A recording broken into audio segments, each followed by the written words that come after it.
채권자 대위 소송에 있어서 문제 5번입니다. 문제 5번은요, 여러분이 앞에서 풀었던 문제 1번이 하고 문제 4번과 달리 문제 1번과 문제 4번은 민법의 쟁점 또는 민사집행법의 쟁점이 많이 포함되어 있었다면요, 문제 5번은 여러분이 풀어보시면 알겠지만 민사소송법에 관한 쟁점이 너무 많이 숨겨져 있어요. 그렇기 때문에 표면적으로는 채권자 대위 소송인 것 같지만 이거 완전히 민사소송법 문제거든요. 그렇기 때문에 관련된 민사소송 쟁점을 하나씩 건드리면서 나가겠습니다. 이제 그러다 보니까 좀 여러분들 조바심이 나고요. 아니 이게 벌써 2회차인데 2회차가 끝나갈 무렵인데 이거 채권자 대위 소송만 하다가 언제 다 진도를 빼겠느냐라고 생각하시겠지만 절대 그런 생각하지 마십시오. 채권자 대위 소송이 제일 중요하고요. 그렇기 때문에 사법연수원 교재나 제가 제일 처음에 강의를 하는 겁니다. 그리고 첫 강의이기 때문에 관련된 쟁점을 하나하나 다 설명을 할 수밖에 없어요.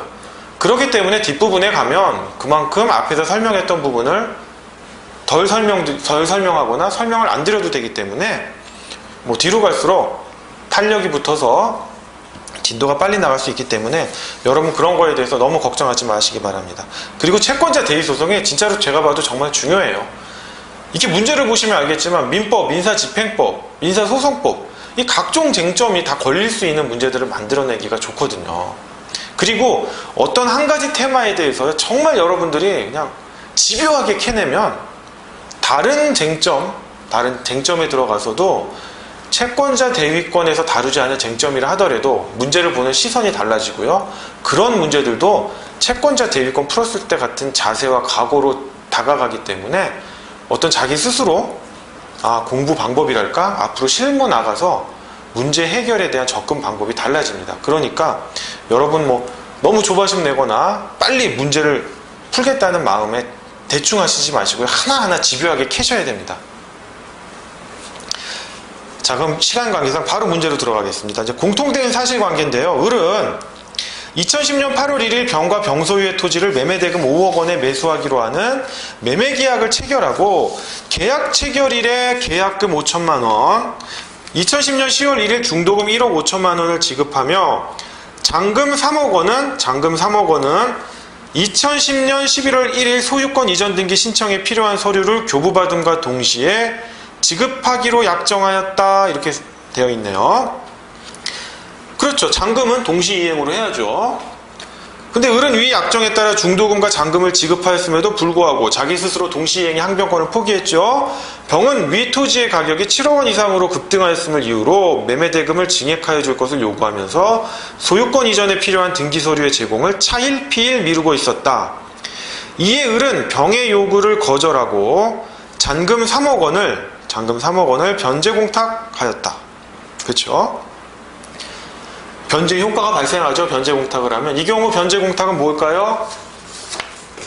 변제공탁의 사유가 뭐가 있습니까? 여러분 실무 가면 이제 공탁 반드시 하셔야 돼요. 채권자 불합치 공탁이 있어요. 말이 조금 어렵긴 한데 채권자를 모르는 거예요. 근데 절대적으로 모르는 건 아니에요. 알긴 알아요. 그런데 이런 식이죠. 채권자가 갑인데 을이 이제 얘한테 줘야 돼요. 근데 병이 나타나서 자기가 이 채권을 양수받았대요. 그러니까 나한테 달라 그러는 거예요. 근데 갑은 아니다. 채권 양도한 건 맞는데 철회했다. 또는 이제는 채권 양수도 계약이 해제됐다. 이런 식이 되니까 을 입장에서는 갑한테 줘야 될지 병한테 줘야 될지 모르잖아요. 그렇다고 해서 안 주면 되죠. 이런 분이 있는데 순진하신 거죠. 갑이 됐든 병이 됐든 누군가가 채권자인 건 맞아요. 이자가 붙잖아요. 이자가. 그러니까 이자가 붙는 걸 정지하기 위해서 변제공탁을 하는 겁니다. 그 다음이 뭡니까? 채권자가 누군지 정확히 알고 그 사람이 정당한 채권자인데 채권자가 수령을 거절해요. 또는 곤란한 사유가 있을 때죠. 그러니까 아마 사안의 경우에는 2번이겠죠. 그 을은 2010년 12월 1일 갑에게 위 토지를 매매대금 6억 원에 전매하는 전매계약을 체결한 후 같은 날 매매대금 6억 원을 모두 지급받았다. 이후 갑은 2011년 1월 1일 을과 병을 공동 피고로 하여 위 토지에 대하여 을에 대해서는 2010년 12월 1일 매매계약을 원인으로 한 소유권 이전 등기 절차의 이행을, 병에 대해서는 을에 대한 소유권 이전 등기 청구권을 보존하기 위하여 을을 대위하여 2010년 8월 1일 매매계약을 원인으로 한 소유권 이전 등기 절차의 이행을 구하는 소송을 제기하였다. 그 후 갑은 2011년 3월 1일 위 소송에서 전부 승소 판결을 받았고, 위 판결에 대하여 을과 병이 항소하지 않아 위 판결은 그 무렵 확정되었다. 여기까지만 제가 사실관계를 한번 적어볼게요. 을과 병이 매매계약을 체결했습니다. 이건 중요한 건 아니에요. 토지가 일로 가야 되겠고요. 매매 대금이 일로 가야겠죠. 그쵸? 그런데 을은 계약금, 중도금, 잔금 다 줬으니까 병의 토지의 소유권을 이전해 줘야 되는데 안 줬어요. 그러니까 변제 공탁을 했고요. 갑에게 다시 이를 전매를 합니다. 근데 갑은 완납을 했어요. 그러니까 갑은 뭐합니까? 을을 상대로 소유권 이전 등기 절차 이행을 구하는 소송을 제기하고, 병을 상대로는 직접적인 채권 채무 관계가 없으니까 뭡니까? 을을 대위하여 병을 상대로 소유권 이전 등기 절차 이행을 구하는 소송을 제기했어요. 근데 어떻게 됩니까? 2011년 3월 1일 갑이 승소하죠. 갑이 승소를 하고 항소를 안 해서 확정이 됩니다. 여기까지가 종국 판결이라고 하는 거죠. 종국 판결.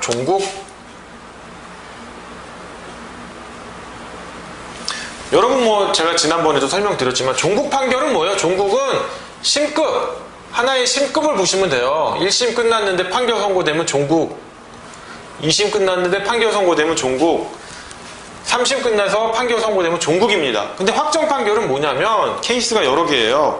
그 종국 판결이 더 이상 다투지 않는 거예요. 1심 끝나면 끝입니까? 항소 제기할 수 있죠. 그런데 항소 기간을 도가하거나, 이 경우에 상소에도 다 적용됩니다. 항소 기간을 도가하거나 항소했는데 항소 취하예요. 소취하 아니에요. 항소 취하입니다. 하니까 1심 판결이 확정이 되는 거죠. 또는 1심, 2심, 3심 다 거쳤는데 대법원 판결에서 상고 기각이 돼요. 파기환송 말고요. 파기환송은 계속 연결되는 겁니다. 상고 기각이 되면 더 이상 다툴 수가 없잖아요.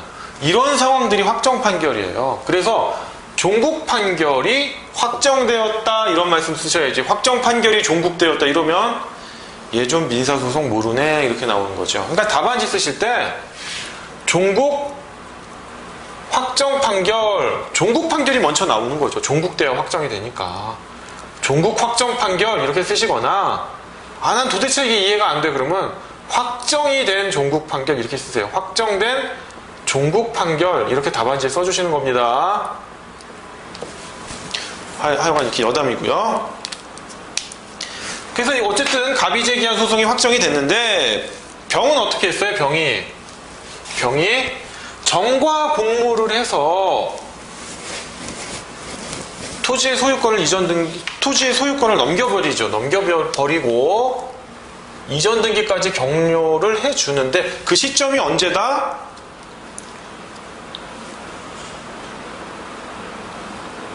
그 시점이 언제다? 2011년 4월 1일 매매계약을 체결하고 4월 2일 등기를 격려를 해줍니다. 그죠? 그러면 2011년 4월 1일, 이게 문제에서 주긴 했지만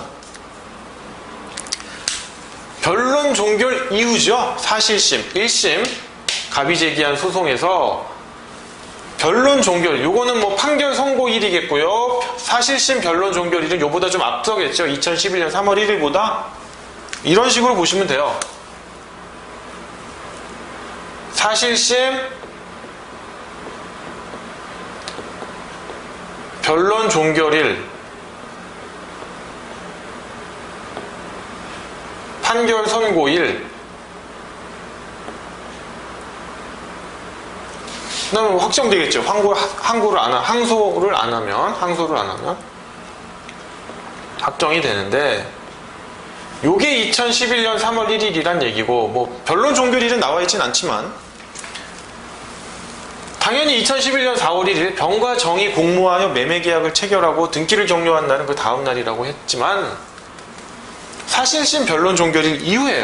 그 이후에 정이 위 토지의 소유권을 넘겨받았으니까 정은 지위가 어떻게 됩니까? 변론을 종결한 뒤에 승계인이 되겠죠. 여러분 뭐 줄여서 변론 종결 후에 승계인 이렇게라고 하는데, 조문에는 변론을 종결한 뒤에 승계인이라고 되어 있어요. 그러니까 조문대로 외우시기 바랍니다. 그렇게 써줘야 눈에 잘 들어와요. 그래서 갑은 어떻게 됩니까? 갑은 소유권 이전을 못 받죠. 위 토지에 대해서 못 받으니까 어떻게 됩니까? 병과 정 사이의 매매계약이 통정허위 표시에 의한 법률행위로서 무효라는 이유로 을과 병을 순차 대위하여 정을 상대로 정명의의 소유권 이전 등기 절차를 말소하는 말소 등기 절차 이행을 구하는 소송을 제기합니다. 그럼 이제 문제를 풀기 전에 갑이 왜 이런 억울한 일을 당해야 되느냐라고 하지만, 갑이 잘못한 거예요. 갑이 소송하기 전에 일단 병 앞으로 토지가 있었잖아요. 그죠? 그럼 이 토지에 대해서 처분금지 가처분을 했어야 돼요.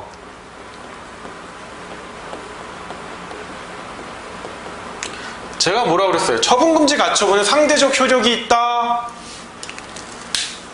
병과 정 사이에 처분금지 가처분이 있다 해서, 처분금지 가처분이 있다고 해서 병이 정한테 매매계약을 못하는 건 아니에요. 소유권도 이전해 줄 수 있어요. 하지만 그건 병과 정 사이에서 유효할 뿐이지 갑병 사이에서는 무효입니다. 물론 가처분만으로 무효는 아니고 갑이 본안에서 승소를 해야겠죠. 이러한 처분금지 가처분은 당사자를 항정시키는 효과가 있어요. 아까 말한 병과 정 사이엔 유효고 갑과 병 사이에선 또는 정 사이에서는 무효다라고 하는 건 뭐 상대적인 효력이 있고, 그것은 민사집행법 시간에 조금 더 자세하게 공부를 하겠지만, 절차 상대요설이 아닌 개별 상대요설의 입장이라는 게 우리나라 통설 판례죠. 그거는 뭐 민사집행법 시간에 좀 더 자세히 공부하시기 바랍니다. 처분금지 가처분을 하면 당사자를 항정시켜요. 그러니까 병이 변론 종결 이후에 정에게 승계, 목적물을 넘겨주었다 하더라도 갑은 기판력이니 뭐니 이런 거 따질 필요 없이 병에게 받은 판결을 가지고 승계 집행문을 부여받아서 정에게 집행하면 그만이에요. 오케이? 그러니까 여기서 정리를 하겠습니다. 변론을 종결하기 전에 병이 정에게 넘기면, 변론 종결 전에는 약자로 쓸게요. 변론 종결 전에 병이 정에게 승계를 해주면 당연히 기판력이 미치겠죠. 물론 정을 참가 승계시키거나 인수 승계시키는 방법이 있어요. 소송 중에. 민사소송법상 이런 방법을 써줘야겠죠. 참가 승계나 인수 승계 방법을 써주셔야 해요. 그럼 변종 후에가 문제인 거예요. 변종 후에, 변론 종결 후에 기판력이 미치게 하는 방법이 처분금지 가처분이라는 거죠. 가장 효과적인 방법은. 처분금지 가처분을 해주는 게 제일 좋아요. 내가 못했다. 처분금지 가처분을 하면 좋은데 이걸 못했다. 처분금지 가처분을 못했다. 라고 했을 때 이제 막 문제되는 게 뭐다? 처분금지 가처분을 못했을 때 문제되는 게 변론을 종결한 뒤에 승계인으로서 뭡니까? 소송물인 권리를 이전받았냐? 아니면 계쟁물을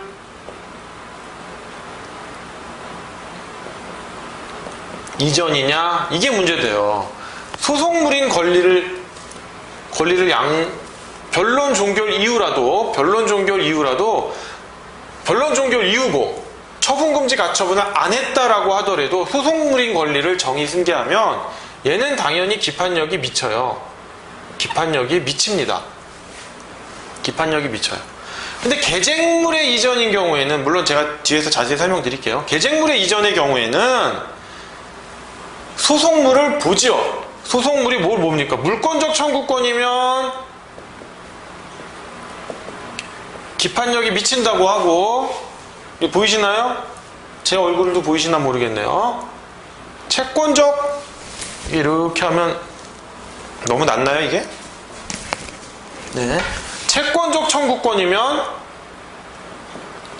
기판력이 안 미친다라고 한단 말이에요. 채권적 청구권이면.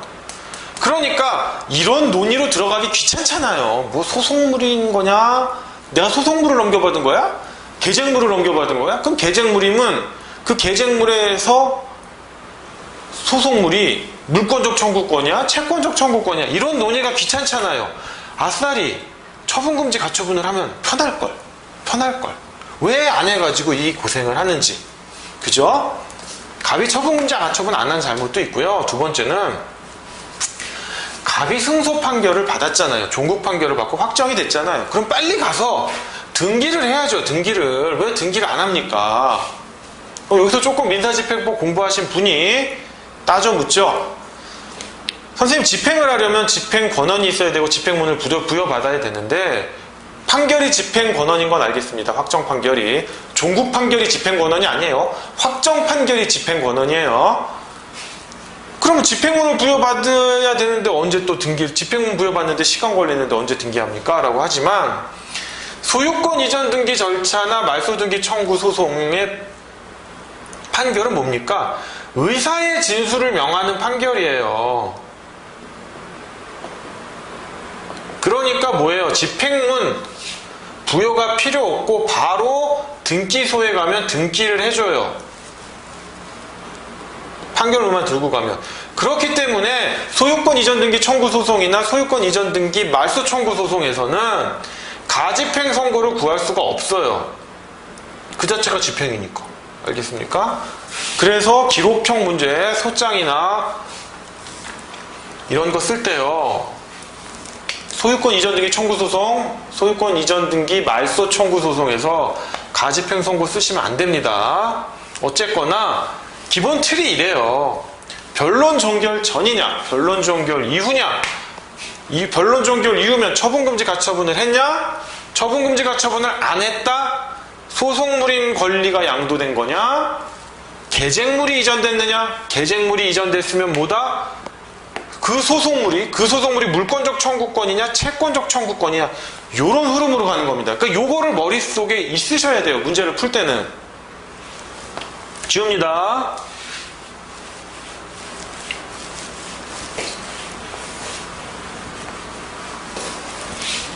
자, 그래서 문제 1번. 뭐 쉽죠? 갑이 을과 병을 상대로 제기한 요 소송이 정액에 미치겠느냐? 자, 변론 종결 전이냐? 도표를 그리는 거예요.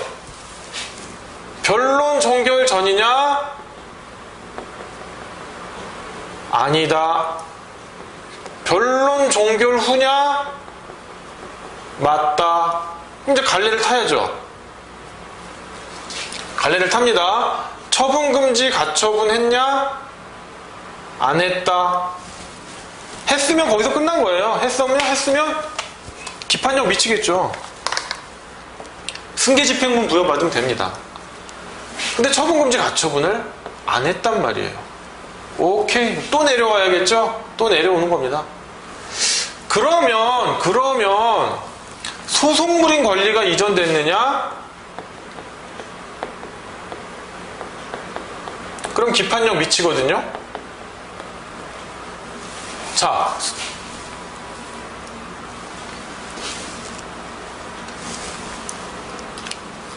병과 정이 매매 계약을 해서 넘어간 건 뭐예요? 토지가 넘어갔죠. 토지가 슥 넘어가서 정 앞으로 간 거예요. 정 앞으로 이제 토지가 갔단 말이에요. 토지가 갔죠. 그런데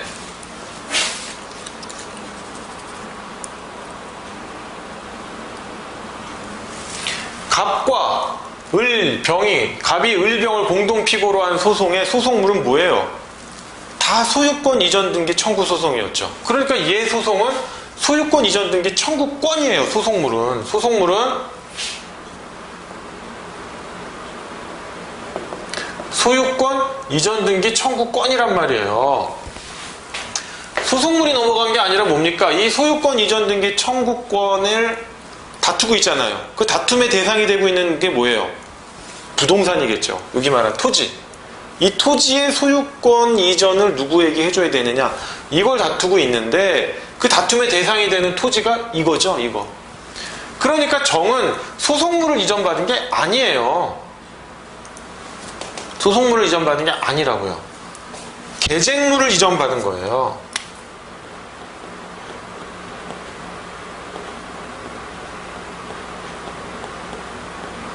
그럼 계쟁물의 이전은 또 나눠지죠.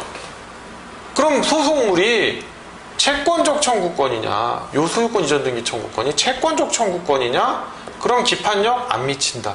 물권적 청구권이면 기판력 미친다예요. 오케이. 그럼 자, 여기서 또 하나의 쟁점입니다. 소유권 이전 등기 청구권은 지금 제가 소송물이라고 했는데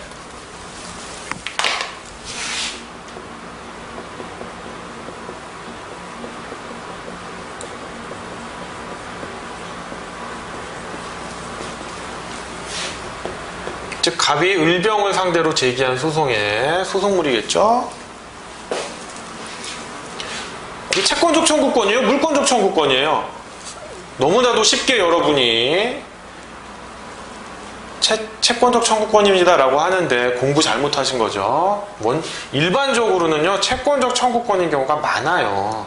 문제 내기도 좋고, 뭐 매매 계약에 기한다든지 취득시효 완성에 의한 경우가 이런 채권적 청구권인데, 물권적 청구권인 경우가 있습니다. 물론 사례에서는 채권적 청구권이에요. 물권적 청구권인 경우에 언제다? 등기와 실체관계가 불일치할 경우에요.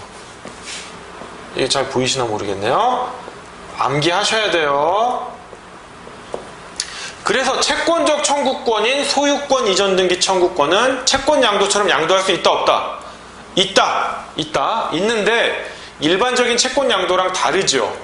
일반적인 채권 양도는 어떻게 해요? 대항력을 갖추려면 채권자가 채무자에게 채권 양도 사실을 통지하거나 채무자가 승낙하면 돼요.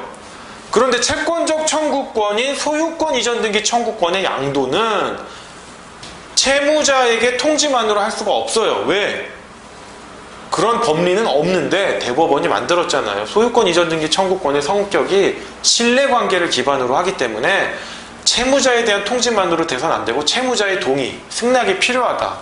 즉 채권자, 채무자, 양수인의 제3자 합의, 3자 간의 합의가 필요하다라는 거예요. 대항력이 조금 특이해요. 그럼 물권적 청구권의 소유권 이전 등기 청구권의 양도는 가능하다? 무조건 안 된다예요. 뭐 제3자 합의가 있건 말건. 왜? 소유권과 분리해서 넘길 수 없다는 거예요. 그러니까 이 부분 정확히 아셔야 됩니다. 이거 보세요. 문제 하나 푸는데 민사집행법, 소송법, 민법, 쟁점 다 들어가잖아요.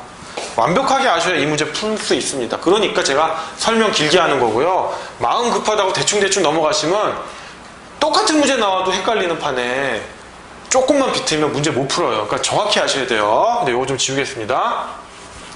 그러면 정이 병에게 갖고 있는, 병과의 매매 계약을 갖고 있는 토지는 여기서는 뭐다? 계쟁물이다 라고 했고요.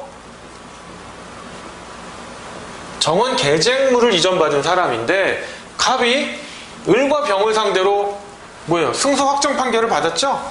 그쵸? 그 확정 판결의 소송물은 뭐다? 소유권 이전 등기 청구권이잖아요. 소송물은. 그 소유권 이전 등기 청구권의 소송물은 소유권 이전 등기 청구권이고 이거는 뭐다? 채권적 청구권이기 때문에 요 갑을병을 상대로 한 확정 판결의 기판력이 변론 종결 이후에 변론을 종결한 뒤에 승계인인 정에게 미치느냐? 안 미친다라고 하는 거예요. 그게 1번 문제입니다. 1번 문제.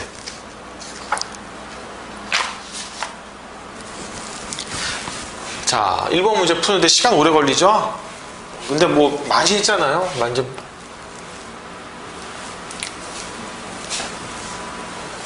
자, 그러면 뭐 기판력의 주관적 범위인데 제가 이제 간단하게 요약을 해놨어요. 근데 이게 여러분이 뭐 책을 따로 참고하는 시간적 낭비를 줄이려고 하는 부분도 있고 답안지예요. 요 정도만 써주셔도 돼요. 쓸 거 많습니다. 쟁점 시험 제가 봐서 아는데요. 뭐 써야 될 쟁점들이 너무 많아서 쟁점을 놓치지 않는 게 중요하고 모든 쟁점을 어떻게든 대충이라도 건드려줘야 돼요. 하나의 쟁점에 대해서 완벽하게 쓰겠다? 그 부분 만점 받으면 뭐예요? 다른 쟁점 다 빵점 받고. 모든 쟁점에 대해서 80%만 받는다라고 생각하시면 됩니다. 자, 그럼 기판력의 주관적 범위인데요. 요건 잠깐 설명을 드리고 넘어갈게요. 기판력의 주관적 범위인데 당연히 기판력의 주관적 범위 누구한테 미칠까요? 판결, 소송의 당사자한테 미치겠죠. 원칙은 당사자한테 미치는 겁니다. 갑이 을과 병을 상대로 소송을 제기했잖아요. 그러니까 그 판결의 기판력은 을과 병에게 미치겠죠. 그럼 예외가 뭐냐? 그럼 당사자와 동일시할 수 있는 자가 누구냐?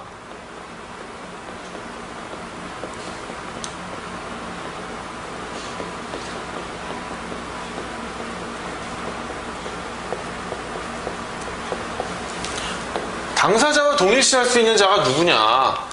요 부분에 대한 거예요. 요 부분에 대해서 총 4가지가 나옵니다. 4가지가 나오는데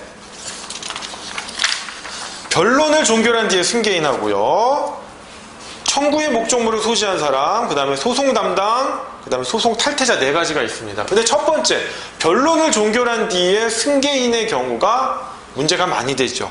변론을 종결한 뒤에 승계인은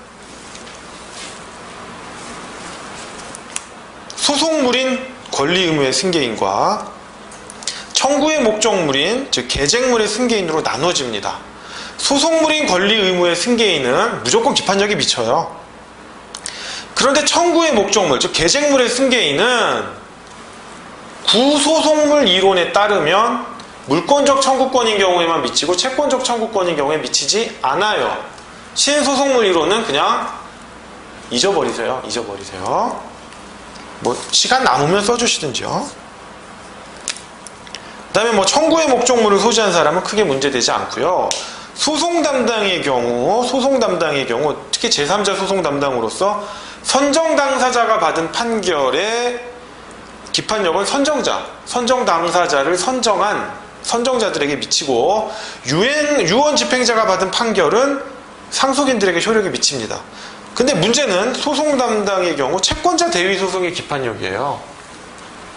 채권자 대위 소송의 기판력이 채무자에게 미치느냐 요런 문제인데 요게 대법원의 입장이 일관적이지가 못해요. 뭐냐면 뭐 이제 A 채권자고 화살표가 잘못됐네요. B가 채무자고 C가 제3채무자겠죠. 그래서 채권자가 채무자 B를 대위하여 채권자 대위 소송을 했어요. 그러면 이 B에게 A가 제기한 대위 소송의 기판력이 미치느냐라고 했을 때 대법원 판례는 채권자 대위 소송을 뭐라고 봅니까? 제3자 소송 담당 중 법정 소송 담당으로 본단 말이에요. 그러면 대위 소송의 기판력이 당연히 B에게 미쳐야 되는데 대법원은 절충설의 입장에서, 흔히 대법원의 입장을 절차보장설이라고 하는데, 채권자가 대위 소송 제기하고 대충 해가지고 이길 수 있었는데 져버릴 수도 있잖아요. 또는 뭐 이 제3채무자랑 속된 말로 짜고 치는 고스톱 같이 해가지고 이길 수도 있는 소송인데 져버릴 수도 있단 말이에요, 의도적으로. 그래서 절차보장설의 입장에서 채무자가 대위 소송의 계속 사실을 알게 되어 소송 참가 등으로 절차 보장의 기회가 있었는지 여부에 따라 기판력의 주관적 범위 확장을 인정하고 있다. 요 부분을 반드시 아셔야 됩니다. 요 부분 머릿속에 넣으셔야 돼요. 절차 보장, 소송 참가를 할 수 있는 기회가 보장됐느냐에 따라 기판력이 미치느냐 안 미치느냐가 달라진다 이겁니다.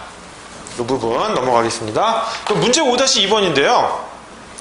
만약 갑이 정을 상대로 한 소유권 이전 등기 말소 청구 소송에서 승소해가지고 그 판결이 확정됐다면 위 말소 등기 소송의 사실심 변론 종교로 정의 위 토지를 무에게 헐값에 매도하고 무 앞으로 소유권 이전 등기를 공료하여 주자. 갑이 무를 상대로 또다시 무 명의의 소유권 이전 등기의 말소 등기 절차를 구하는 소송을 제기할 수 있는가? 이 문제예요. 이 문제도 기판력의 주관적 범위랑 또 연결이 돼요. 자, 한번 봅시다.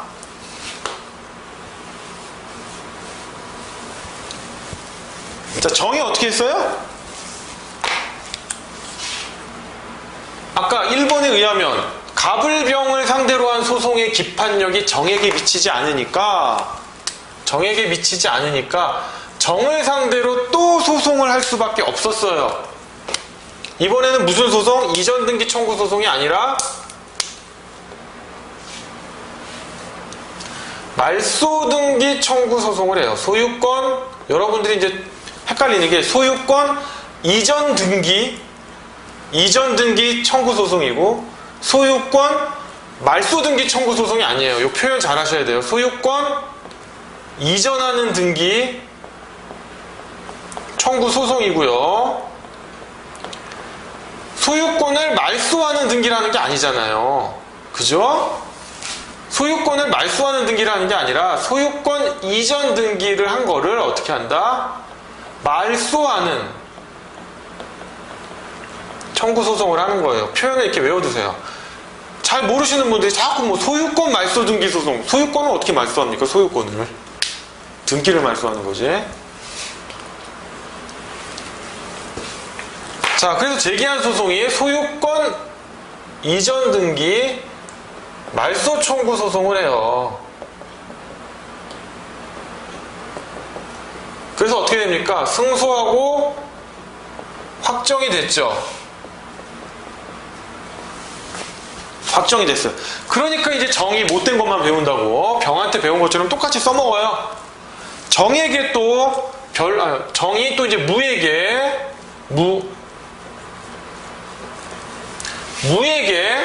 변론 종교로에 또 토지를 싹 넘겨줍니다. 너도 이러면 또 기판력 안 미치겠지? 이렇게 이제 생각하고 넘겨준 거예요. 그럼 일단 기판력이 미치나 봅시다.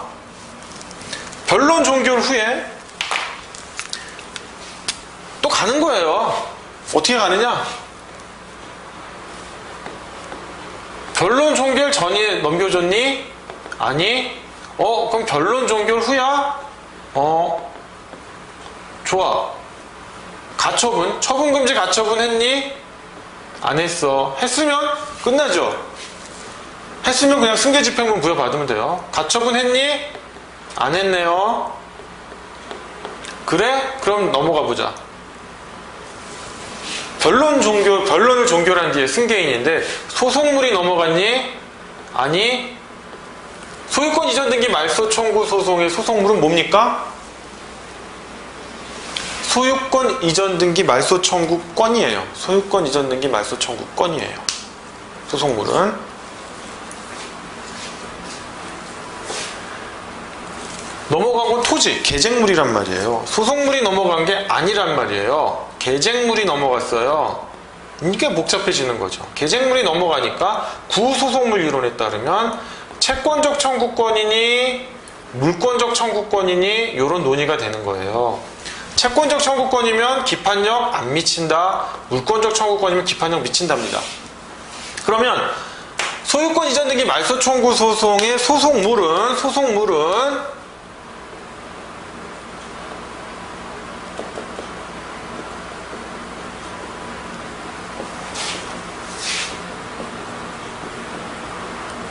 말소 청구권이에요. 그런데 얘는 이전 등기 청구권은 채권적 청구권일 수도 있고 물권적 청구권일 수도 있다고 했는데 소유권 이전 등기 말소 청구권은 채권적 청구권이냐 물권적 청구권이냐라고 했을 때 뭡니까? 물권적 청구권이에요. 얘는 물권적 청구권이란 말이에요. 그러니까 변론을 종결한 뒤에 승계인 무에게 지금 문제에서 뭐예요? 승소 확정됐다고 했죠? 확정됐으니까 기판력이 미칩니다. 이렇게 기판력이 쫙쫙 미쳐요. 기판력이 미친단 말이에요. 그러니까 갑이 무를 상대로 또 소유권 이전 등기 말소 청구 소송을 제기할 필요가 없지요.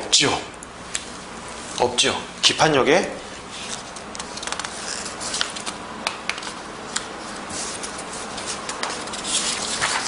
페이지가 잘 안 넘어가네요. 이미 승소 확정 판결을 받았으니까 기판력에 영향을 무가 받기 때문에 요즘 지울게요. 갑이 또다시 착각을 한 거죠. 갑이 한번 당해놓으니까 소유권 이전 등기 말소 청구 소송을 정의 상대로 제기해가지고 승소 확정 판결을 받았는데 변론 종결 이후에 무에게 딱 넘겨주니까 나 또 당했나 보다 싶어서 아까는 기판력이 안 미쳤잖아요. 정에게. 근데 또 똑같은 모습인 줄 알고 기판력이 안 미치는 줄 알고 또 무를 상대로 소송을 제기한 거예요. 하지만 기판력이 미치잖아요. 소유권 이전 등기 말소 청구 소송은 물권적 청구권이니까 변론 종결 후에 변론을 종결한 뒤의 승계인에게 기판력이 미친단 말이에요. 그러니까 무를 상대로 소송을 제기할 필요가 없어요. 자, 기판력의 효력에 대해서 뭡니까? 대법원은 모순금지설의 입장을 취하고 있죠. 자, 전소가 이게 전소입니다. 전소 뭐였을까요? 전소가 승소 확정 판결을 받으면 후소 동일한 소송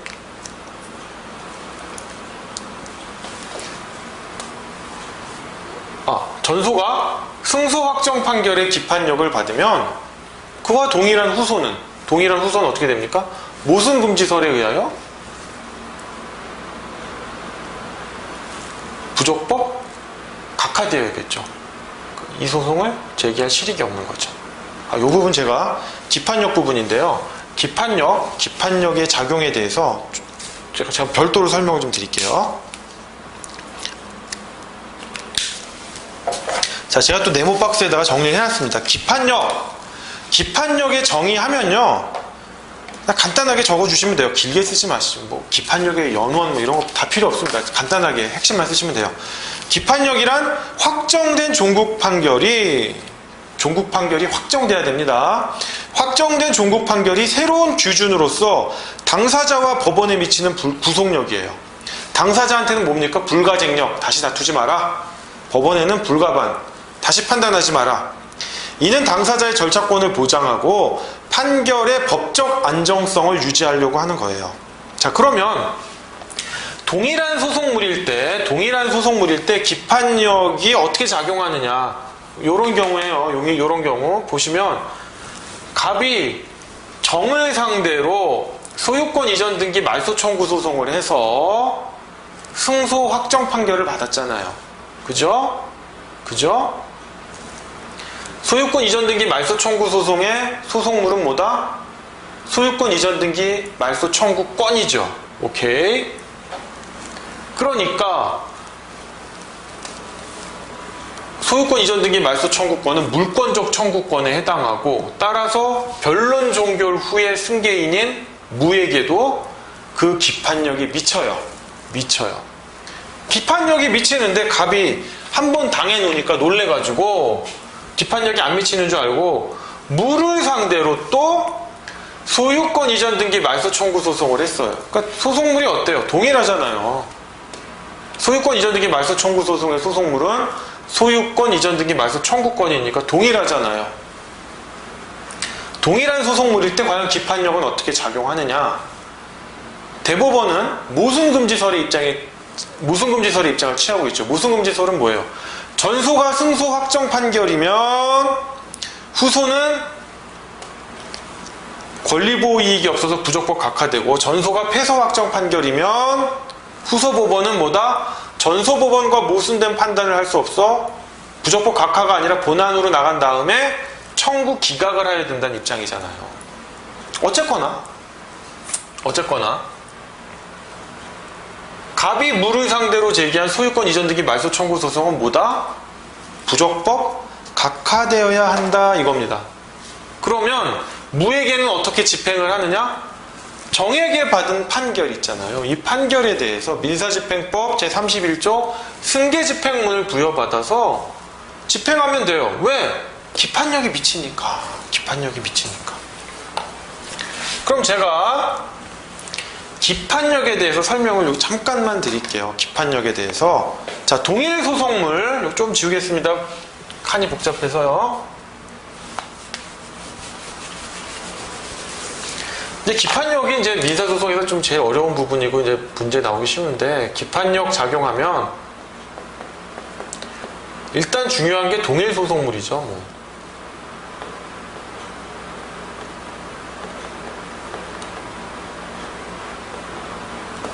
동일 소송물에 있어서 학설하고 좀 판례가 대립을 하죠. 반복금지설이 있습니다. 반복금지설. 얘는 뭡니까? 전소의 승소나 패소를 불문하고 뭐다? 부적법 각하해라. 모순금지설은 뭡니까?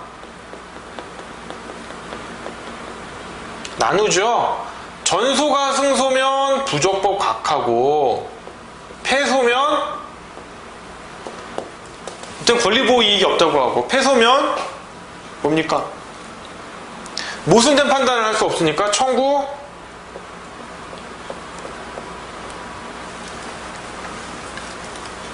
기각을 해야 된다는 입장이죠. 뭐 요거는 뭐 그냥 알고 계시면 됩니다. 그러면 요 동일 소송물 말고 이제 문제되는 게 뭐가 있어요? 선결관계, 모순관계가 있단 말이에요. 요게 이제 또 사람 헷갈리게 해요.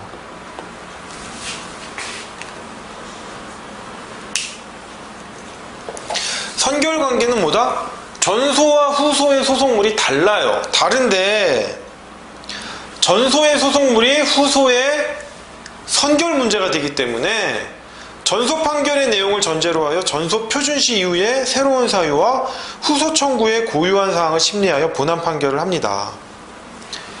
그래서 이 경우에는 반복금지설이니 모순금지설이니 어떤 뭐 학설의 대립이 없이, 만약에 전소와 후소의 소송물이 다르긴 한데 선결 문제로 됐고, 즉 전소의 소송물이 후소의 선결 문제이고, 뭐 전소 표준시 이후에 새로운 사유도 없고 후소 청구에 고유한 사항도 없다면 그냥 청구 기각을 하죠. 이 경우에는 청구 기각을 합니다.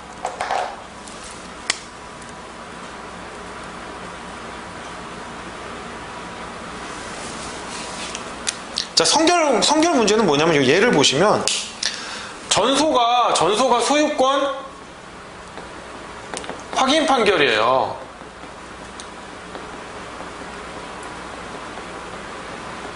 그럼 소송물이 뭡니까? 소유권이에요. 소유권에 대한 존부에 대해서 법원의 판단을 받았단 말이에요. 근데 뭐 원고가 패소했다고 합시다. 만약에 원고가 패소를 해서 소유권 너 없네 라고 해가지고 후소가 다시 원고가 또다시 후소해서 소유권 이전 등기 청구 소송을 해요. 또는 뭐 말소 등기 청구 소송을 한다고 합시다. 그럼 이때 소송물은 뭡니까? 소유권 이전 등기 청구권이죠. 소송물이 다르단 말이에요. 그러니까 기판력이 안 미쳐요. 소송물이 다르니까. 근데 후소에서 소유권 이전 등기 청구 소송을 판결을 하려고 하다 보면 소송물은 소유권 이전 등기 청구권이지만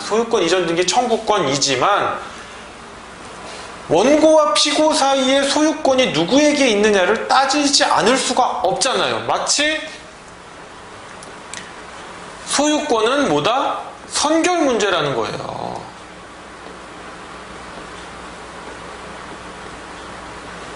이미 전소에서 판단을 받았다는 거예요. 즉 전소 판결의 기판력이 후소에는 미치지 않아요. 소송물이 다르니까 안 미치겠죠. 근데 어디에 미쳐요? 사실상 이 부분에 미친단 말이에요. 그러니까 이걸 어떻게 해야 되느냐? 무조건 부적법 각하는 하지 않습니다. 본안으로 나가요. 일단 본안으로 나가서 뭐다? 전소 표준시 이후에 새로운 사유, 후소를 할 수 있는 뭔가 새로운 사유가 있을 수 있잖아요. 그 다음에 후소 청구에 뭐 고유한 사항이 있을 수도 있잖아요. 이 부분을 심리하여야 되기 때문에 본안으로 나간 다음에 그래도 뭐 별다른 게 없네 하면 청구 기각을 하지 부적법 각하를 하지 않는다는 거예요. 이게 선결관계예요. 그럼 모순관계는 뭐냐? 모순관계가 조금 이제 복잡해져요. 모순관계는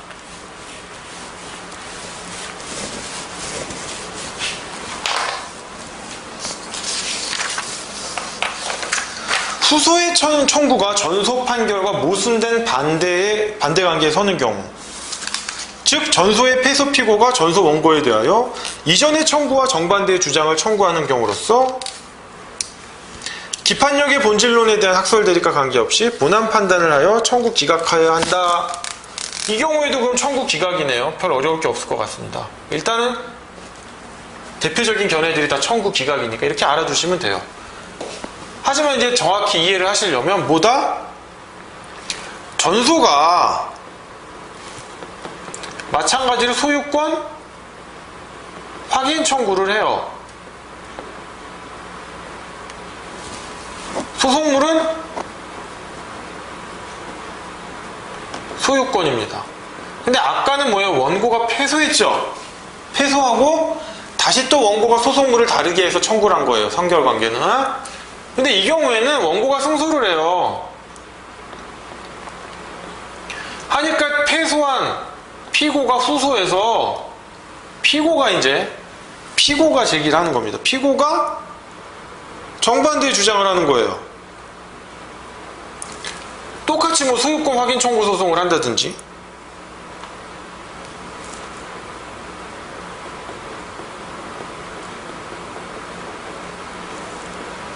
청구를 하는 거예요.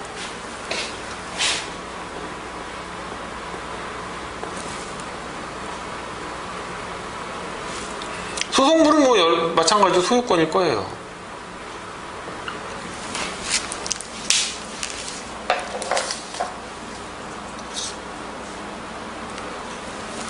그럼 이 경우 여기서는 원고가 소를 제기했고 승소했죠.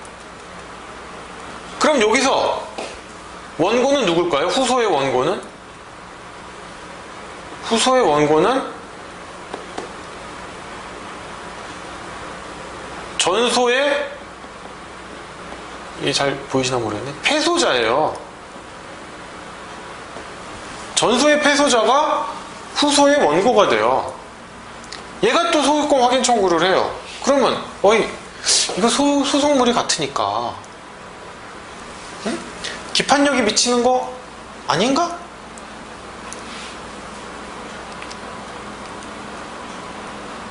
뭐 이렇게 보실 수도 있어요. 하지만 소속물이 소유권이고 여기도 소속물이 소유권이지만 좀 다르죠. 이때는 원고가 자기의 소유권을 주장하는 거고 이때는 피고가 전소의 패소자인 이때는 피고였겠죠. 전소에서는 자기 소유권을 주장하는 이 관계가 복잡하시면 또 예를 보시면 돼요.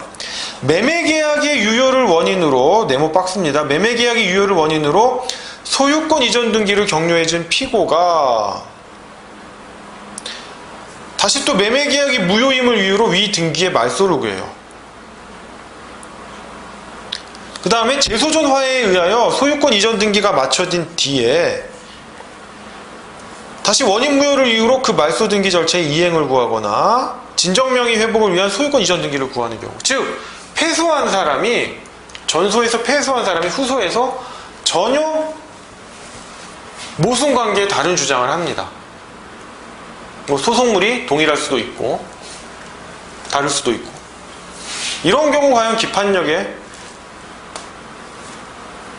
작용을 인정해야 될지 여부에 대해서 이 경우에도 청구 기각을 해야 된다. 일단 본안 나가야 된다. 그런데 최근 이제 요거에 대해서 모순관계라는 게 결국에는 뭐다? 모순관계라는 거는 결국 소속물이 동일한 거 아니냐 이거 얘네들 결국에는 뒤집어서 한 번만 뒤집으면 결국 얘는 원고의 소유권이고 얘는 결국 뭡니까? 패소한 피고겠죠? 패소한 피고의 소유권이 이제 그게 그거지 않냐? 결국 뒤집기만 하면 같은 거 아니냐? 그러니까 이거 청구 기각이 아니라 그냥 부적법 각하 아니냐? 이런 얘기가 나오는 거예요.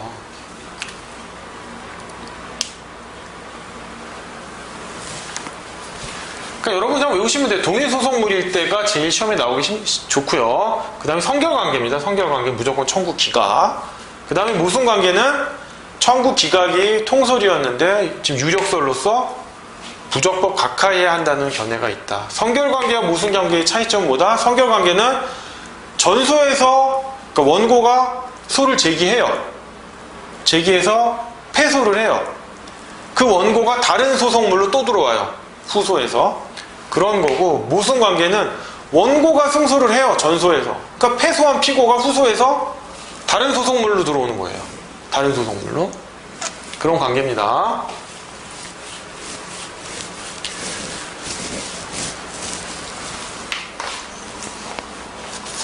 자, 그 다음 제가 네모박스에다가 소유권 이전 등기 청구 소송과 소유권 이전 등기 말소 청구 소송의 요건 사실이 있는데 적어도 부동산 등기에 관한 문제를 풀려면 요거는 확실히 아셔야 돼요. 확실히.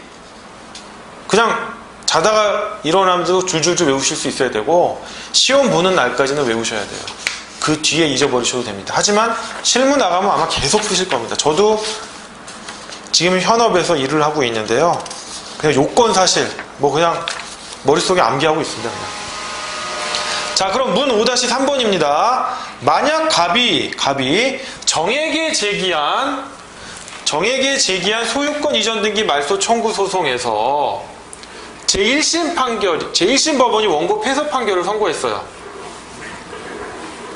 이에 갑이 항소를 제기했는데 위 소송이 항소심 계속 중 정이 갑자기 개과천선했나봐요. 갑을 병에게 자신 명의의 소유권 이전 등기가 통정허위 표시에 의한 법률 행위에 기한 것임을 인정하면서 정 명의의 소유권 이전 등기를 말소해 주기로 약정하였다. 이에 갑은 정의 말을 믿고 소유권 이전 등기 말소 청구 소송을 취하하였는데 그 후 정은 이를 번복하여 위 토지에 대한 자신 명의의 소유권 이전 등기가 적법함을 주장하면서 이를 말소시켜주지 않자. 역시 나쁜 놈이네요. 갑은 을과 병을 순차 대위하여 정을 상대로 소취하한 소송과 동일한 청구 원인으로 하는 소유권 이전 등기 말소 청구, 말소 등기 절차의 이행을 구하는 소송을 제기하였다. 갑의 후소는 적법한가 이거예요. 자, 사실관계에서 이제 문은 사라집니다. 문은 아까 5-2번 문제를 위한 거고요. 뭐냐면 갑이 이제 아까 같은 경우 병과 정이 이제 통정 허위 표시를 했다고 했잖아요. 그러니까 얘가 그런데 뭡니까? 갑을 병을 상대로 한 소송에서는 이 소송의 기판력이 미치지 않는다고 했어요. 정에게. 왜? 소유권 이전 등기 청구 소송을 제기했고 소유권 이전 등기 청구 소송의 소송물은 소유권 이전 등기 청구권인데 채권적 청구권이니까 변론을 종결한 뒤에 승계인인 정에게는 채권적 청구권을 소송물로 하는 판결의 기판력은 미치지 않게 되겠죠? 미치지 않게 되겠죠? 그러니까 갑이 정을 상대로 다시 말소 등기 청구 소송을 해요.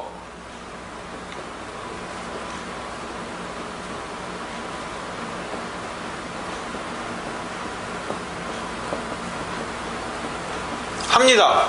하니까 1심에서 어떻게 했습니까? 패소했어요. 그래서 2심에서 항소를 해가지고 소송 계속 중이죠. 소송 계속 중에 갑자기 정이 개과천선을 해가지고 갑을병과 합의를 해가지고 그래 내가 잘못했다 말소 등기 해줄게 라고 해요. 그러니까 갑이 어떻게 합니까? 소취하를 해요. 소취하를 하니까 정이 말소 등기 해줘야 되는데 안 해요. 안 해요. 그러니까 어떻게 합니까? 또 다시 정을 상대로 말소 등기 소송을 합니다. 말소 청구, 소유권 이전 등기 말소 청구 소송을 해요. 그러니까 뭐냐? 1번 소송과 2번 소송이 제소금지 원칙에 위반된 거 아니냐라는 게 요 쟁점이에요. 제소금지 원칙에 위반되지 않냐? 그런데 여러분도 하나 짚고 넘어가셔야 될 게 소치하랑 항소치하 구별하셔야 됩니다. 소치하는 뭐예요? 1심에서 패소해가지고 2심 항소를 해가지고 소송 계속 중에 소치하를 하면 뭡니까? 이 1심 종국 판결이 난 1심까지도 다 효력이 상실되죠? 그렇기 때문에 소치하를 할 때는 어떻게 합니까? 상대방의 동의가 있어야 돼요. 물론 상대방의 동의는 상대방이 변론 준비, 그러니까 준비 서면을 제출, 피고인 경우에는 답변서 제출이고요. 준비 서면을 제출하기 이전에는 상대방의 동의가 필요 없는데 준비 서면을 제출하면 상대방의 동의를 필요로 해요. 그런데 항소치하라는 게 있단 말이에요. 항소치하는 물론 이제 항소심에서는 항소치하고 상고심에서는 상고치하예요. 3심에서는. 그래서 이거를 이제 합쳐서 상소치하라고 합니다. 설마 항소와 상고와 상소 모르시면 안 돼요, 지금. 상소치하는 뭐예요? 요 2심만 내가 취하하겠다는 거예요. 그러니까 1심의 종국 판결의 효과가 어떻게 됩니까? 확정이 돼버리는 거죠. 확정이 되는 겁니다. 자, 어쨌든 문제는 뭐예요? 이제 문제 잘 읽으셔야 돼요. 시험장에서 10시부터 막 저녁 늦게까지 시험 보니까 피로해가지고 문제 또 막 잘못 읽으시면 안 되고요. 문제에서 뭡니까? 소치화하니까 다 날라간 거죠. 다 날라갔는데 정이 이렇게 또 뜬금없이 약속을 이행 안 하니까 또 소유권 이전 등기 말소 청구를 할 때 이게 민사소송법 267조 제2항 제소금지 원칙에 반하지 않느냐라는 겁니다. 자, 제소금지 원칙에 대해서는요, 제가 여기 정리를 또 해놨어요. 요것만 보시면 돼요. 요것만 보시면 됩니다. 특히 요건 4가지, 당사자 동일, 소송물 동일, 권리보호 이익의 동일, 본안의 종국 판결 후 소치하 이렇게 되어 있는데 의 간단하게 암기하시고요. 그 다음에 효과는 뭐다? 로마자 3번 효과 부적법 각하하여야 한다. 직권조사사항으로서 법원의 직권조사사항으로서 부적법 각하하여야 한다. 다만 제소금지 효과를 받는 권리관계라고 하더라도 그 권리가 소멸되는 건 아니라 뭐다? 자연채무관계로 남아있는다. 여기까지 알아두시면 정말 이쁘죠? 100점짜리 답안입니다. 자, 그러면 요건 잠깐 보시면요. 당사자 동일 전소의 원고만이 해당하고 피고에 대한 제한은 없지만 다만 원고의 특정 승계인뿐만 아니라 변론을 종결한 뒤에 승계인도 포함된다는 점. 그 다음에 제3자의 소송 담당. 자, 채권자 대위권을 행사할 경우 법원은 채권자 대위 소송을 제3자 소송 담당 중 법정 소송 담당으로 이해하고 있다. 그렇기 때문에 채권자가 대위 소송을 제기해서 소를 취하했다면 채무자죠. 피대위자. 채무자도 제소금지 원칙의 적용을 받는다. 다만 채권자 대위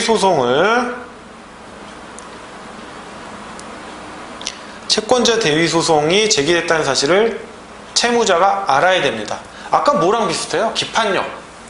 기판력이 미치죠. 다만 채무자가 어떻게 절차 보장설이라고 그래가지고 소송 참가 등의 절차에 참여할 권리를 보장받은 경우에 한해 기판력의 주관적 범위가 확장된다. 그 부분 이해하시면 돼요. 자, 소송물 동일입니다. 2번 요건은 뭔데요? 2번 요건은 소송물 동일인데 원칙은 구소송물이 이론이 적용되는데 예외적으로 선결 문제의 경우에도 제소금지 원칙이 적용되느냐라고 했을 때 선결 문제의 경우에도 제소금지 원칙이 적용된다라는 긍정설과 부정설이 있습니다. 하지만 대법원은 긍정설의 입장에서 선결 문제의 경우에도 제소금지 원칙이 적용된다라는 점입니다. 소송물이 동일할 뿐만 아니라 그 다음에 권리보호 이익의 동일인데요. 이 경우에요. 이 경우는 권리보호 이익이 있어요. 갑이. 그러니까 소치화를 하면 제소금지 원칙이 적용돼서 두 번째 소송을 제기할 수 없다라고 한다면 갑 같은 경우 얼마나 억울하겠어요. 그러니까 이 경우 권리보호 이익이 있다면 제소금지 원칙의 적용을 받지 않아서 소를 다시 제소할 수 있고 권리보호 이익이 없다면 제소금지 원칙이 적용돼서 소송을 제기할 수 없는 거예요. 그 다음에 4번은 절차적인 거죠. 아까 소치화입니다.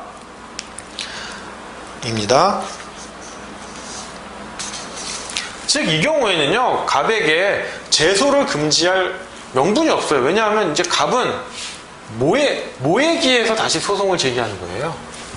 이 소치화를 하게 됐던 원인이 뭐예요? 갑을병정 사자 간에 약정을 해서 그 약정이 이행될 거를 믿고 소치화를 했는데 약정을 위반했잖아요. 정이 지금 약정을 위반하니까 그 약정 위반에 따라 다시 소를 제기한 것 뿐이지 따라서 권리보호 이익이 인정이 된단 말이에요. 그러니까 제소금지 원칙을 적용해서는 안 된다라는 겁니다. 제가 봐도 참 정리를 제가 잘 해놓은 것 같아요. 이것만 보시면 됩니다. 뭐 자화자찬인지 모르겠지만. 자, 그러면 이제 문 5-4번입니다. 문 5-4번은 뭐 그렇게 어려운 내용은 아니지만 제가 바로 설명드릴게요.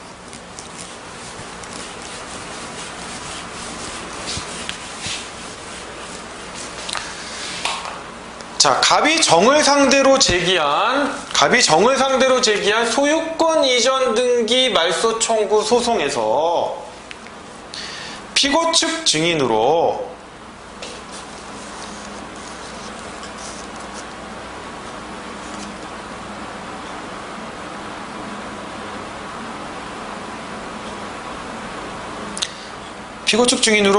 뭐 제3자를 출석시켰겠죠. 이 매매가 통정허위 표시에 의한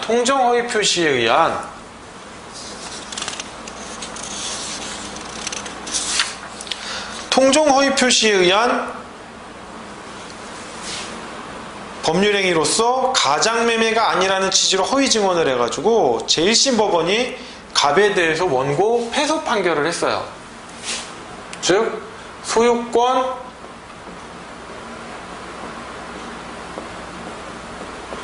말소 청구 소송을 했는데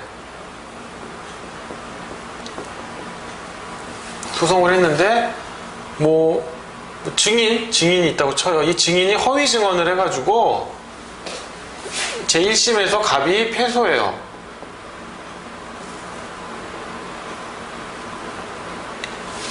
패소를 합니다.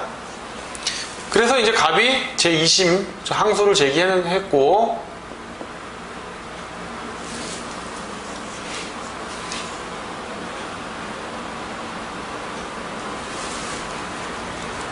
이제 소송 계속 중이겠죠. 그러면 문 5-4의 이제 작은 문제 1번인데요. 갑이 항소심에서 이 소유권 이전 등기 말소 청구 소송을 소취하를 해요. 패소했는데도 불구하고 소취하를 합니다. 소취하를 하니까 1심의 효력까지 다 날아가겠죠. 그리고 병과 정 사이의 이 매매가 아까는 뭐예요? 통정허위 표시로 주장했다가 깨졌단 말이에요. 깨지니까 통정허위 표시가 아니라 반사회적 법률행위다 라고 하는, 이건 이제 전소고, 후소를 제기한단 말이에요. 후소에서 소유권 또 이전 등기 말소 청구 소송을 제기하는데, 이때는 사유가 뭐다? 반사회적 법률행위. 103조나 민법 103조 또는 104조가 되겠죠. 104조는 뭐 불공정한 법률행위니까요. 이걸 한단 말이에요. 처음에는 뭐라고 그랬어요? 처음에는 사유가 통정허위 표시였어요. 통정허위 표시. 그러다가 1심에서 패소하고 항소를 했는데, 이걸로 가니까 질 것 같아요. 질 것 같으니까 소취하를 해서 다시 후소를 합니다. 소유권 이전 등기 말소 청구 소송을 제기하는데, 동일한 소송물인데, 사유는 뭐예요? 반사회적 법률행위로 한단 말이에요.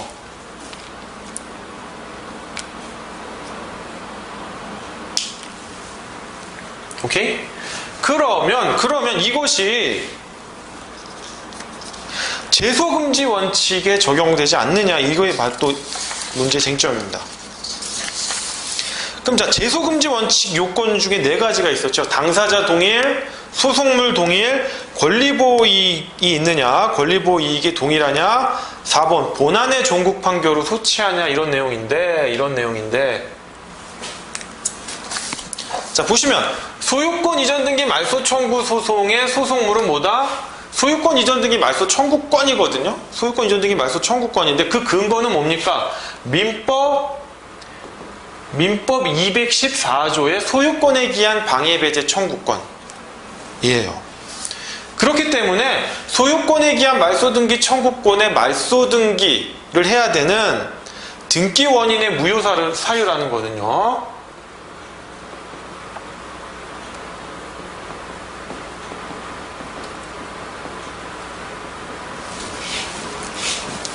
소송물이 아니라는 거예요. 소송물이 아니고 뭐다? 공격 방어 방법이다.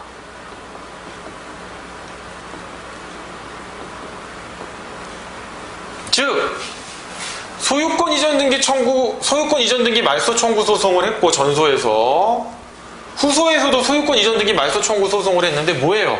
사유만 지금 다르잖아요. 통정허위 표시고 얘는 반사회적 법률행위예요. 이게 소송물이라면 제소금지 원칙 적용 안 받겠죠. 그런데 이건 뭐예요? 소송물이 아니다. 등기 원인의 무효 사유. 특히 소유권 이전 등기 말소 청구 소송에서 등기 원인의 무효 사유는 소송물이 아니라 뭐다? 공격 방어 방법이다. 그러니까 너는 뭐다? 소송물이 동일하다. 소유권 이전 등기 말소 청구권이다. 그러니까 제소금지 원칙에 적용을 받는다. 그러니까 두 번째 후소는 뭐예요? 제소금지 원칙에 위반되니까 부적법 카카해야겠죠. 오케이? 그러면 다시 작은 문제 2번입니다. 작은 문제 2번은요, 이제 청구의 교환적 변경에 관한 문제인데, 갑이 항소심에서 병과 정의 매매 계약이 통정허위 표시로서 무효라는 주장을 철회하고 반사회적 법률행위로서 무효다라고 했어요. 자, 조금 사안이 다르죠. 뭐냐면 전소 후소가 아니라 소취하를 하지 않아요. 소취하를 하지 않고 청구 원인을 어떻게 합니까? 첫 번째는 청구 원인이 뭐였어요? 죄송합니다. 첫 번째는 청구 원인이 통정허위 표시였는데 이걸 어떻게 바꿔버려요? 반사회적 법률행위로 바꾼단 말이에요. 아까 문제 1번은 소취하를 해서 다시 소를 제기했고 반사회적 법률행위로, 이 경우에는 그냥 소송 계속 중에 청구 원인을 바꿔버려요.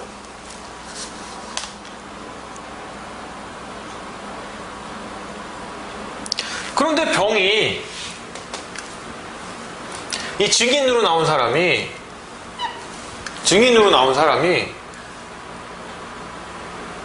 또 다시 바꾸는 거예요. 뭐예요?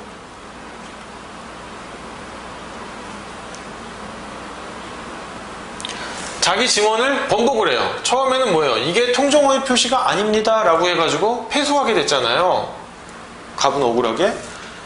갑자기 얘 또 개과천선을 했는지 사실은 통정허위 표시를 한 겁니다 이래요. 그러니까 갑 입장에서는 좋죠. 그런데 문제는 뭐예요? 문제는 증인이 나를 유리하게 해주는 증언을 했어요. 증언을 번복했단 말이에요. 해줬는데 내가 청구 원인을 처음에 뭐였어요? 통정허위 표시로 무효다라고 주장했다가 이게 안 맥힐 것 같아서 반사회적 법률행위로 무효다라고 했는데 증인이 증언을 번복해줘서 고맙긴 한데 요걸로 해줬단 말이에요.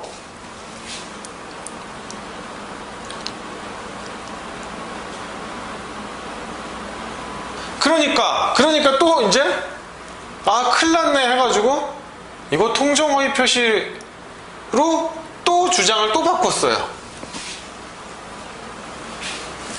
통정허위 표시로서 무효다라고 주장을 바꿔가지고 계속 소송을 진행했어요. 이게 가능하냐 이거예요. 이게 가능하냐. 뭔지는 아시겠죠? 통정허위 표시로 주장을 해가지고 1심에서 패소했어요. 이 증인이 허위 증언을 한 거죠. 통정허위 표시가 아니다. 그래서 2심에서 항소를 해요. 항소를 하는데 청구원인은 물론 1심하고 동일하게 통정허위 표시로 하다가 안 맥힐 것 같으니까 반사회적 법률행위로서 무효다라고 바꿔요. 바꾸니까 갑자기 증인이 증언을 번복해서 자기한테 유리하게 해준단 말이에요. 사실은 통정허위 표시였습니다. 그러니까 갑 입장에서는 안 바꾼 게 낫던 거예요. 안 바꾼 게 나니까 어쩔 수 없이 또다시 통정허위 표시로 바꿨단 말이에요. 주장을.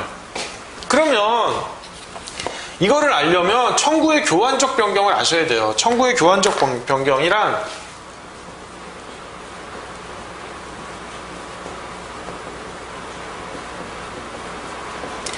청구의 교환적 변경의 상위 개념은 청구의 변경입니다. 제가 여기 또 네모 박스에다 정리를 해놨는데요. 청구의 변경은 교환적 변경과 추가적 변경이 있는데 우리 사례는 이제 교환적 변경인데요. 청구의 교환적 변경의 법적 성격에 대해서 고유의 소변경설이 있고 2번 결합설이 있는데 통설 판례가 결합설입니다. 그러니까 뒤도 돌아볼 것 없이 결합설로 가시면 돼요. 결합설은 뭐다? 구 청구의 취하 신 청구의 추가 이렇게 보는 거예요. 이게 결합된 거다. 이게 청구의 교환적 변경인데 즉 구소 취하와 신소 제기 다른 말로는 구소 취하와 신소 제기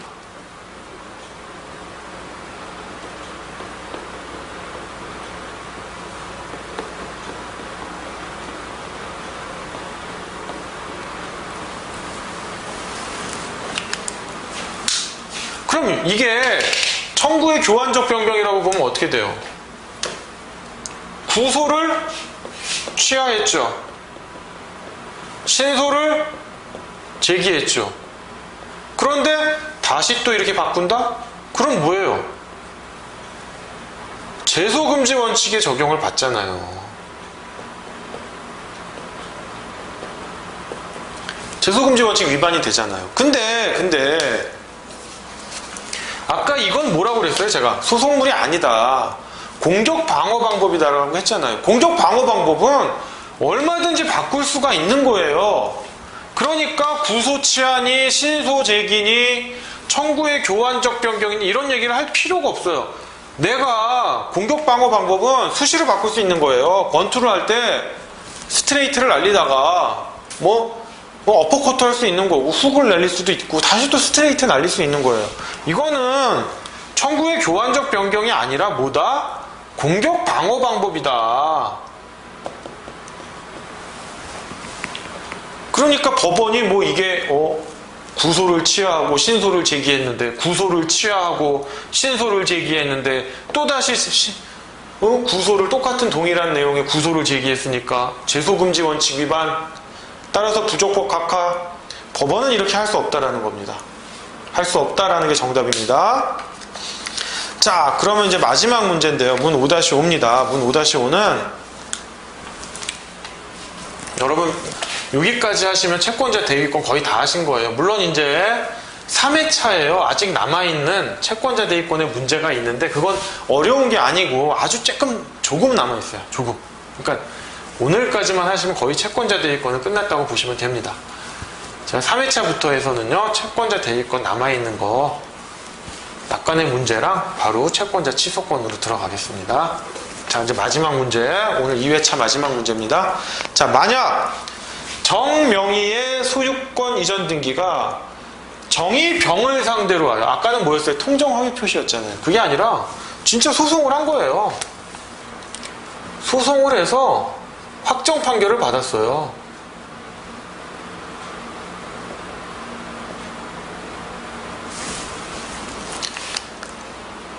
확정 판결을 받아 격려된 것이라면 다시 이제 갑을병한테 제기한 소송에서는 어떻게 됐습니까? 갑을병한테 제기한 소송에서는 승소 확정 판결을 받았지만 정에게는 어떻게 된다고 했어요?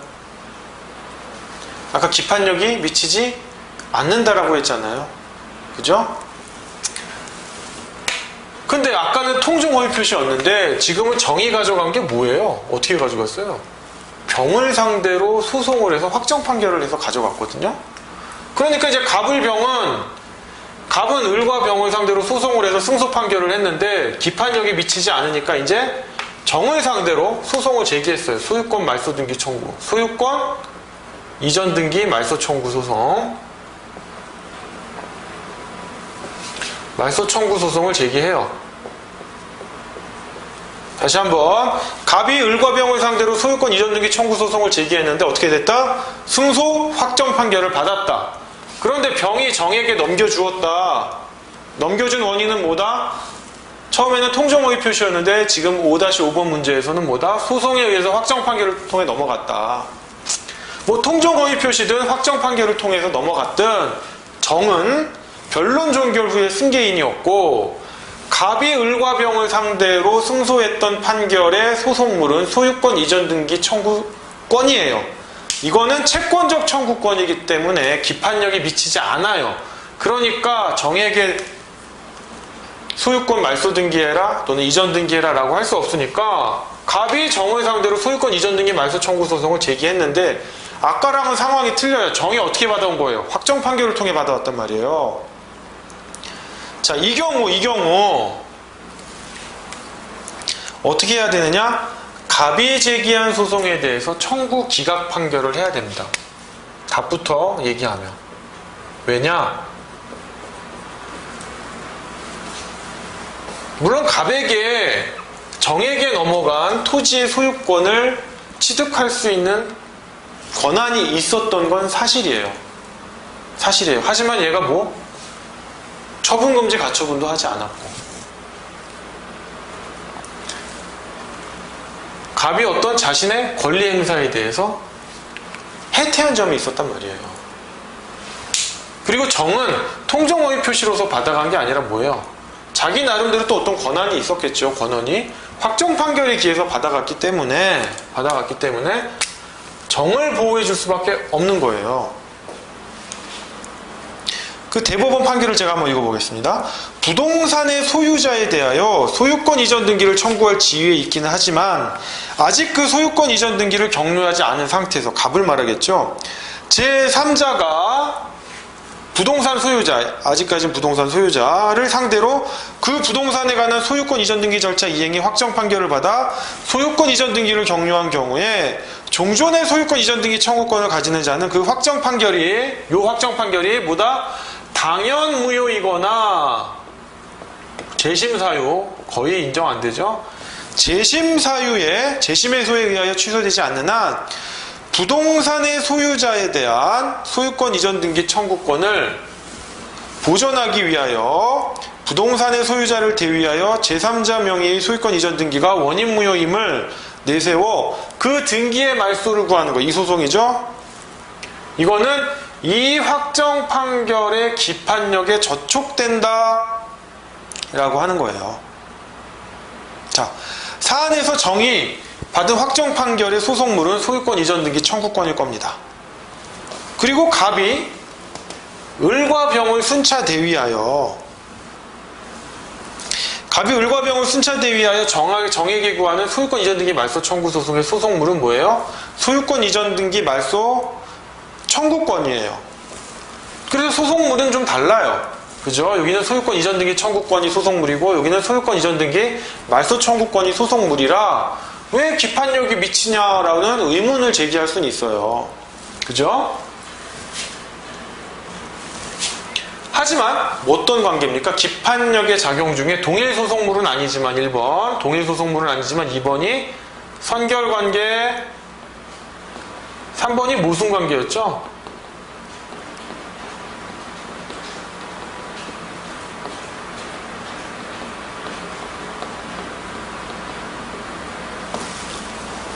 모순관계에 해당하는 거죠. 왜냐하면 정에게 이미 확정 판결에 따라 이 소유권을 넘겨줬는데 갑에게 다시 넘겨주면 그럼 정의 소유권을 부정하는 거냐. 선결관계는 아니죠. 전소에서 패소한 원고가 다시 또 후소에서 다른 소송물로 들어오는 거고, 모순관계는 원칙은 어떤 거였어요? 전소에서 원고가 승소하죠. 하니까 전소에서 패소한 피고가 후소에서 원고가 돼서 소송물을 달리하여 들어오는 소송이었습니다. 이 경우는 모순관계의 아주 원칙적인 모습이라고는 할 수 없지만 모순관계에 해당되죠. 그래서 모순관계에 따른 결론은 뭡니까? 본안에 일단 들어간 다음에 청구 기각을 하자. 하지만 청구 기각을 하자는 게 통설인데 최근 유력설이 있다고 했죠. 유력설이 뭐다? 부적법 각하하여야 된다. 부적법 각하해야 된다. 라는 입장입니다. 따라서 갑이 정을 상대로 제기한 소유권 이전 등기 말소 청구 소송은 기판력의 작용 중 모순관계에 해당된다. 즉 확정 판결의 기판력에 반한다. 뭘로? 모순관계로서 반하니까 청구 기각을 해야 되고 유력설의 입장에 의하면 부적법 각하해야 된다. 이것이 문제 5-5의 답이었습니다. 네, 여러분 너무 수고하셨고요. 채권자 대리권 제일 힘든 부분인데 또 민법과 민사소송법, 민사집행법까지 연결된 부분까지 공부하시느라고 되게 고생하셨습니다. 여기서 2회차 강의를 마치도록 하겠습니다. 수고하셨습니다.